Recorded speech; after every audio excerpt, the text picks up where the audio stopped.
அரசியல் களத்திற்கு அன்புடன் வரவேற்கிறோம். ஒரு 400 கிலோமீட்டர் தூரம் பயணித்து திரு மரியாதைக்குரிய மாங்குடி அண்ணன் அவர்கள் காரைக்குடி சட்டமன்ற உறுப்பினராக இருக்கிறார்கள். அவர்களை பார்ப்பதற்காக, அவரை பேட்டி எடுப்பதற்காக வந்திருக்கிறோம். அண்ணா வணக்கம். ஐயா வணக்கம்.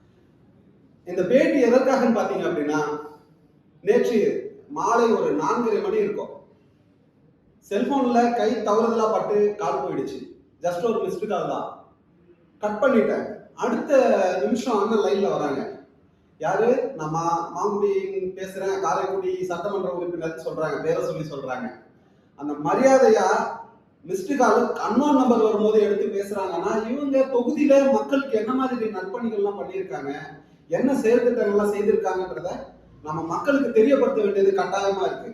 நம்ம சாதாரணமா ஒரு சட்டமன்ற உறுப்பினர் வேலை செய்யறாங்கன்னு சொல்லிட்டு கடந்து போயிடுறோம். அண்ணன் அவருடைய தொகுதிகளில் என்ன மாதிரி நல்ல திட்டங்கள் மக்களுக்கு கொடுத்துருக்கீங்கன்னா, என்ன திட்டங்களை நம்ம தமிழக அரசு கிட்ட இருந்து கொண்டு வந்து நம்ம மக்களுக்கு சேர்த்திருக்கீங்க? அனைவருக்கும் வணக்கம். இந்த 4.5 ஆண்டு காலமாக நமது அரசு பொறுப்பேற்ற காலத்திலிருந்து நமது தொகுதிக்கு பல்வேறு திட்டங்களை, நாங்கள் கேட்ட திட்டங்களெல்லாம் நமது அரசு முதலமைச்சர் அவர்கள் சிறப்பு திட்டமாக நமக்கு தந்திருக்காங்க. அதனால் அவருக்கு இந்த நேரத்தில் நன்றி சொல்ல கடமைப்பட்டிருக்கிறேன். முதலில் பொறுப்பேற்றவுடன் மாண்புமிகு நமது முன்னாள் மத்திய நிதியமைச்சர் ஐயா அவர்களும், நமது பாராளுமன்ற உறுப்பினர் அன்புக்குரிய சகோதரர் கார்த்திக் பாசவரம் அவர்களும், நமது ஊரக வளர்ச்சித்துறை அமைச்சராக இருந்து இப்போ கூட்டுறவுத்துறை அமைச்சர், அப்போதைக்கு ஊரக வளர்ச்சித்துறை அப்பொழுது மாண்புமிகு முதலமைச்சர் அவர்களை நேரடியாக சந்தித்து, இந்த எங்கள் பகுதியில் சட்டக்கல்லூரி வேண்டும், வேளாண் கல்லூரி வேண்டும் என்ற கோரிக்கையை வைத்தோம். இது தேர்தலுக்கு முன்பாக நமது முன்னாள் மத்திய நிதியமைச்சர் அவர்களுடைய மக்களுக்கு சொன்ன வாக்குறுதி. இதை உடனடியாக முதலமைச்சர் அவர்கள் உடனே அதை ஏற்றுக்கொண்டு அந்த சட்டமன்ற கூட்டத்தொடரிலேயே 2 திட்டங்களையும் உடனடியாக அறிவித்தார்கள். சட்டக்கல்லூரியும் இங்கு அமைக்கப்படும், வேளாண் கல்லூரியும் இங்கு அமைக்கப்படும் என்று அறிவித்ததோடு கிடையாது, உடனடியாக அந்த கல்லூரியும் தொடங்கப்பட்டு இன்று திறக்கக்கூடிய நிலையில் கட்டணங்கள் முழுமையடைந்ததற்கு மாண்பு முதலமைச்சர் அவர்கள் திறக்க போகிறாங்க. சட்டக்கல்லூரி, வேளாண் கல்லூரி. அதன் பிறகு வேலைவாய்ப்பு இல்லைன்னு கேட்டோம். இந்த பகுதியில் உள்ள இளைஞர்கள் படித்தவர்களுக்கு உடனடியாக டைட்டில் பார்க் ஒன்று, அதையும் மாண்பு முதலமைச்சர் அவர்கள் 35 கோடி ரூபாய் மதிப்பீட்டு காரைக்குடி சட்டமன்ற அறிவித்து அந்த பணியை நிறைவடைய இருக்கிறது. அதையும் முதலமைச்சர் தான் அன்னைக்கு திறந்து வைக்க போகிறாங்க. இப்போ கூடிய விரைவில் ஜனவரி மாதம் திறந்து வைக்கிறதுக்கான வாய்ப்புகள் இருக்கின்றது. அதே போல் இந்த சங்கரபதி கோட்டை பழமை வாய்ந்த வேலநாச்சியார் அவர்கள்லாம் இங்கே பயிற்சி செய்த இடங்கள். அது ரொம்ப சிதறம் அடைஞ்சிருந்துச்சு. பல முறை அதுக்கான கோரிக்கையெல்லாம் வைத்து நிறைவேற்றப்படவில்லை. முதலமைச்சருக்கு அந்த கோரிக்கையை நான் சட்டமன்றத்துக்கு போனேன். உடனடியாக அதை ஏற்றுக்கொண்டு அதற்கு 9 கோடி ரூபாய் அதற்கு நிதியை உடனடியாக வழங்கி அந்த பணியும் நடைபெற்றுக் கொண்டிருக்கிறது. அதேபோல் இந்த பகுதியில் நெல் கொள்முதல் செய்து அந்த விவசாயிகளுடைய நெல்களை வாங்கி வைக்கிறதுக்கான கொள்முதல் நிலையங்கள் கிடையாது, கட்டடங்கள் இல்லை. அது வேணும் அப்படின்னு சொல்லி 3 ஒன்றியங்களில் 7 கொள்முதல் நிலையம் வேணும்னு சொல்லி கொடுத்தேன்.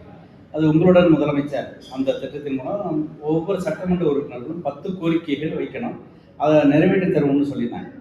அந்த அடிப்படையில் நான் கேட்ட 7 இடங்களிலும் அந்த நெல் கொள்முதல் நிலையங்கள் கட்டி முடிக்கப்பட்டு திறக்க தருவாயில் இருக்கின்றது. அதுபோக அந்த தமிழகம் முழுவதும் ஒவ்வொரு சட்டமன்றத்திற்கும் ஒரு மினி ஸ்டேடியம் அமைக்கப்படும் என்ற அறிவிப்பை முதலமைச்சர் அறிவித்தாங்க. அறிவித்த முதல் 10, தமிழகத்தில் அறிவித்த முதல் 10ல் ஒன்று காரைக்குடிக்கு முதல் 10லேயே அது உடனடியாக கட்டி முடிக்கப்பட்டு துணை முதலமைச்சர் திறந்து வச்சு பயன்பாட்டில் இருக்கின்றது. அதே போல் நான் அந்த பகுதியில் வேலைவாய்ப்பு என்ன வேணும், தொழில்துறைகள் வேணும்னு சொல்லி சிப்காட் அமைக்கப்பட வேண்டும் என்று கேட்டிருந்தேன். அதற்கு உடனடியாக சிப்காட் அமைக்கப்படும் என்ற அறிவிப்பை சட்டமன்றத்தில் அறிவித்து அதற்கான இடம் தேர்வு செய்யப்பட்டு இடமும் கையப்படுத்தப்பட்டு அந்த பணியும் தொடங்க இருக்கின்றது. அதுபோல் இன்னும் நிறைய நீங்கள் பார்த்தீங்கன்னா, புதுவையில் கண்டனூர்லேருந்து புதுவையில் டவுனுக்குள்ளே போய் அறந்தாங்கி சாலையை சந்திக்கணும். அதுக்கு ஒரு புறவழிச்சாலை வேணும்னு சட்டமன்றத்தில் நான் கேட்டேன். அந்த சட்டமன்ற கூட்டத்தொடரிலேயே அந்த புறவழிச்சாலை அமைக்கப்படும் என்று மாண்புமிகு நமது அமைச்சர் நெடுஞ்சாலைத்துறை அமைச்சர் அவர்கள் சட்டமன்றத்தில் அறிவித்தாங்க. அறிவித்து அதுக்கு நிலமெல்லாம் கையகப்படுத்தப்பட்டிருக்கு. அந்த பணியும் வேகமாக நடந்துட்டு இருக்கு. அதுபோல் நம்ம கேட்ட எல்லாமே, அதோட நிறைய பசுமை பள்ளிகள் அப்படின்னு ஒவ்வொரு பள்ளிகளுக்கும் 20 லட்சம் கொடுத்தாங்க. முதல்ல வந்து 100 வழிகளுக்கு தான் கொடுத்தார் தமிழகத்தில். அந்த 100 வழியில எனக்கு 2 வழி கொடுத்தாங்க. தமிழகத்தில் உள்ள 100 வழிகளில் நம்ம தொகுதிக்கு மட்டும் 2 வழி கொடுத்தாங்க. மாண்புமிகு அமைச்சர் அமைச்சர் மெய்யநாதன் வந்து அவங்க அந்த இலாக்காவில் இருந்தாங்க. உடனடியாக இது ஒதுக்கீடு செஞ்சுருந்தாங்க. ஆகவே நம்ம கேட்டதெல்லாம் வந்து மாண்புமிகு முதலமைச்சர்கள் கிடைச்சிருக்கு. அதே போல புதுவையிலுக்கு ஒரு தீயணைப்பு நிலையம் வேணும்னு புதுவையில் தொகுதிக்கு அங்கே அதுக்கு வாய்ப்பே இல்லை அப்படின்ட்டு அலுவலக அதிகாரிகள் சமூக உயர் அதிகாரி வரைக்கும் நிராகரிச்சுட்டாங்க. ஆனால் அதுக்கு பிறகு முதலமைச்சரை நேரடியாக சந்தித்து இது உங்களுடைய இலாக்கா கட்டாயங்களுக்கு வேணும், நிராகரித்து தபால் இருக்கு, நீங்கள் மறுபரிசீலனை பண்ணிக்கணும்னு சொன்னீங்க. அந்த சட்டமன்ற கூட்டத்திலேயே ஐயா அது அமைக்கப்படும் என்ற அறிவிப்பை வெளியிட்டு உடனடியாக அதுவும் திறந்து வைக்கப்பட்டு பயன்பாட்டில் இருக்கு. ஆமாம். ஆகவே வந்து நிறைய சாலை வசதிகள் நிறைய நம்ம கேட்டதெல்லாம் நிறைய கொடுத்துருக்காங்க. வேறு எந்த குறைபாடுகளும் இல்லை. இந்த 4.5 ஆண்டு காலம் நமது அரசு முதலமைச்சர்களுடன் கோரிக்கை வைத்த அனைத்தும் இந்த தொகுதிக்கு கிடைக்கப்பட்டிருக்கின்றது. இன்னும் பல்வேறு கோரிக்கை வச்சுருக்கோம். இன்னும் பஸ்ஸு அதிகமான பஸ் போக்குவரத்து, தூரம் நீட்டிப்பு, புது வண்டிகள் இதெல்லாம் நிறைய பண்ணியிருக்காங்க. காரைக்குடி இந்த தொகுதிக்குள்ள வந்து 27 வருஷம் ஆச்சான் புதிதாக ஒரு பஸ் ரூட் கொடுத்து. ஆனால் நமக்கு காரைக்குடி டவுனில் சுற்றுவட்ட பேருந்துன்னு ஒன்று பலமுறை கேட்டு 2 வண்டி கொடுத்துருக்காங்க. சுற்றுவட்ட பேருந்து அமைச்சாச்சு, 2 ரூட்டு கொடுத்தாச்சு, புது ரூட்டே வாங்கிட்டாங்க. ஆகவே அது வந்து பெரிய பயன்பாட்டில் இருக்குது மக்களுக்கு. ஆகவே வந்து மாற்றுக் கட்சி, கூட்டணி கட்சி அப்படிங்கிறதெல்லாம் பாராமல் நம்ம கேட்டதெல்லாம் கொடுத்துருக்காங்க. இதுக்கெல்லாம் முழு காரணம் முன்னாள் மத்திய நிதியமைச்சர் அவர்களுடைய மேலே இருக்கக்கூடிய முதலமைச்சர் அவர்கள் மீது வைத்திருக்கக்கூடிய மிகப்பெரிய அன்பனால தான் வந்து அவர்கள் தொகுதியும் சிரத்தை எடுத்து நிறைய கொடுத்துருக்காங்க. அதுக்கு எல்லாருமே நமக்கு ஒத்துழைச்சிருக்காங்க.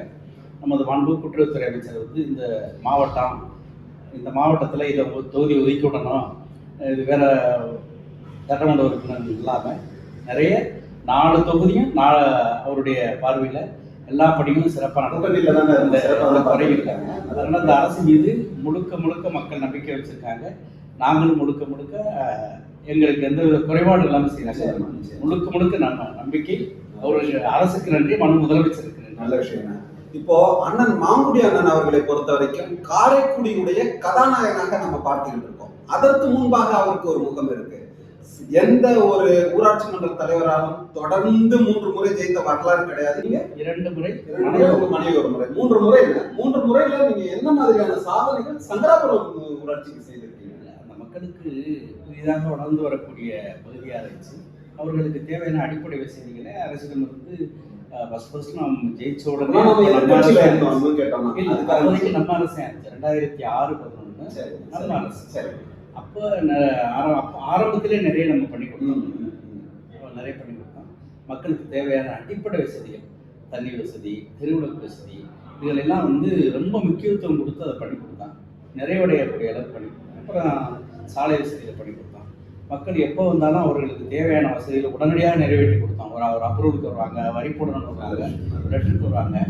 எந்தவித அவர்களை சிரமத்துக்கும் உள்ளாக்காமல் உடனடியாக அந்த பணிகளை செஞ்சாங்க. உடனடியாக போய் அந்த இடத்துல போய் நின்று அவருக்கு தேவையான வசதிகள் செஞ்சு கொடுத்தோம். அதெல்லாம் மக்கள் நம்ம மேலே நம்பிக்கை வச்சாங்க. சங்கராபுரம் ஊராட்சிக்கு நீங்கள் இன்னும் நிறைய செய்ததாக தகவல் வருதுன்னா என்னென்ன செய்திருக்கீங்க? நான் சங்கராபுரம் ஊராட்சி மன்ற தலைவராக 10 ஆண்டு காலம் இருக்கும் பொழுது அந்த ஊராட்சியினுடைய சாதாரண கிராம ஊராட்சி, அதற்கு சட்டமன்ற உறுப்பினர், தொகுதி மேம்பாட்டு நிதி, நமது பாராளுமன்ற உறுப்பினர் மத்திய நிதியமைச்சர்களுடைய தொகுதி மேம்பாட்டு நிதியில் வந்து 6 சமுதாய கூடங்கள், கிராம ஊராட்சியில் 6 சமுதாய கூடங்கள் கட்டியிருக்கோம். சங்கராபுரத்தில் மட்டும் 6 சமுதாய கூடங்கள் கட்டியிருக்கோம். அதே போல் நிறைய பஸ் நிறுத்தங்கள் என்னுடைய சொந்த நிதியிலையும் நான் கட்டி கொடுத்துருக்கேன். அதே போல் அரசு நிதியிலையும் கட்டி கொடுத்துருக்கோம். அதே போல் வந்து நீங்கள் ஒரு பஞ்சாயத்தில் எடுத்துக்கிட்டிங்கன்னா ஒரு 4 பேர் 3 பேர் தான் துப்புரவு பணியாளர்கள், தூய்மை பணியாளர்கள் இருப்பாங்க. 50 பேர் பணி செய்யக்கூடிய அளவிற்கு அந்த பகுதிக்கு மக்களுக்கு தேவையான சேவைகளை செய்கிறதுக்கான வாய்ப்பை ஏற்படுத்தி 50 பேருக்கும் பேட்டரி வண்டி வாங்கி கொடுத்தேன். யாரும் வண்டி எடுத்துருப்பாங்க விரைவாக பேட்டரி வண்டியெல்லாம் வாங்கி கொடுத்தேன். இந்த மக்களுக்கு நல்ல சர்வீஸ் பண்ணுறதுக்கு எல்லா வாய்ப்பையும் பண்ணி கொடுத்தேன். ஏறக்குறைய 4000 தெருவிளக்குகள் நான் இருந்த காலங்களில் 4000த்துக்கும் மேற்பட்ட தெருவிளக்குகளை போட்டிருக்கேன். இவ்வளவு சமீபம் நீண்ட நாட்களாக கூட இங்கே சங்கராபுரத்துக்குன்னு ஒரு ஆரம்ப சுகாதார நிலையம் கேட்டுக்கிட்டே இருக்கு. சமீபத்தில் ஒரு 3 ஆண்டுகளுக்கு முன்பாக மாண்புமிகு அந்த நமது அந்த துறையினுடைய அமைச்சர் மா சுப்பிரமணியன் அவர்களுக்கு நாங்கள் கோரிக்கை வைத்து மாண்பு முதலமைச்சர் அவர்களின் பரிந்துரையோடு ஆரம்ப சுகாதார நிலைய மருத்துவமனை ஒன்று ஆரம்பிக்கப்பட்டு அதுவும் மக்கள் பயன்பாட்டில் இருக்கிறது. ஆகவே இது மட்டும் இல்லை, நிறைய குடிநீர் தேவையான அனைத்து வசதியும் அடிப்படை தேவைகளை பூர்த்தி செஞ்சுட்டே இருக்கு. நிறைய பூங்காக்கள் அமைச்சு கொடுத்துருக்கேன். என்னுடைய சொந்த செலவில் கூட அந்த பூங்காக்கள் நிறைய பண்ணி கொடுத்துருக்கு. அதே போல ஊராட்சி நிதி பல்வேறு மக்கள் பங்களிப்போட தான் நிறைய நமக்கு நாங்கள் திட்டத்தின் மூலமாக மக்கள் பங்களிப்பு மக்கள் நிறைய உதவியாக இருந்தாங்க. சங்கராபுரம் ஊராட்சி மக்கள் எனக்கு வாக்களித்து உதவி செய்தது மட்டுமல்ல, நிறைய பங்களிப்பு செஞ்சாங்க. அவங்கவுங்க அந்த ஊராட்சியை வளர்க்குறதுக்கு தேவையான அடிப்படைக்கு அவங்க மக்கள் எனக்கு அந்த வகையிலையும் உதவி செஞ்சாங்க. அதனால் என்னை இந்த நிலைக்கு அடையாளப்படுத்தினது சங்கராபுரம் ஊராட்சியினுடைய மக்கள். அதை என்றைக்கு மறக்க முடியாது. அதே போல் சட்டமன்ற தொகுதி சட்டமன்ற வாக்கு இது எலெக்ஷன்லேயுமே எனக்கு அதிகப்படியான வாக்குகளை அளித்தது அந்த மக்கள். அதனால் அதை எப்பொழுதும் மறக்க முடியாது.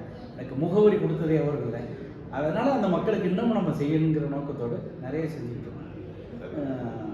அந்த ஊராட்சி கொஞ்சம் வளர்ச்சி அடைய வச்சுட்டோம்.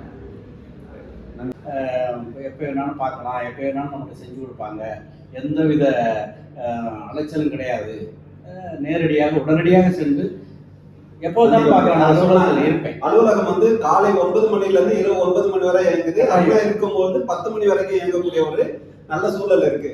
காண கிடைக்காத சட்டமன்ற தொகுதி உறுப்பினர் அல்ல அண்ணனை பொறுத்த வரைக்கும் ஏதாவது ஒரு நல்ல நிகழ்ச்சினாலோ ஒரு வீட்டுல ஒரு கஷ்டமான நிகழ்ச்சினாலோ அந்த ஓடோடி போய் உடனடியாக நின்றுறாங்க.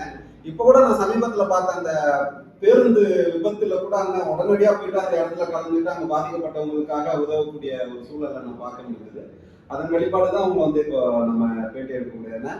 நல்ல ஒரு அரசியல் தலைவர்கள் இன்னும் வாழ்ந்து கொண்டுதான் இருக்கிறார்கள் என்பதற்கு மிகப்பெரிய உதாரணமாக இருக்கிறார்கள். இந்த மாதிரியான ஒரு நல்ல அரசியல்வாதிகளை மக்களிடையே நாம் அடையாளப்படுத்த வேண்டியது கட்டாயமாக இருக்கிறது. அதற்காகத்தான் இந்த பதிவு. அண்ணா உங்களுக்கு மிக்க நன்றி. எனக்கு இந்த பேர் கூட எனது குரு தலைவர் ஐயா முன்னாள் மத்திய நிதி அமைச்சர் எனது பாராளுமன்ற உறுப்பினர். எனக்கு இந்த நிலைக்கு இந்த பாராட்டுக்கான காரணமே அவங்க தான். ரொம்ப சந்தோஷம்.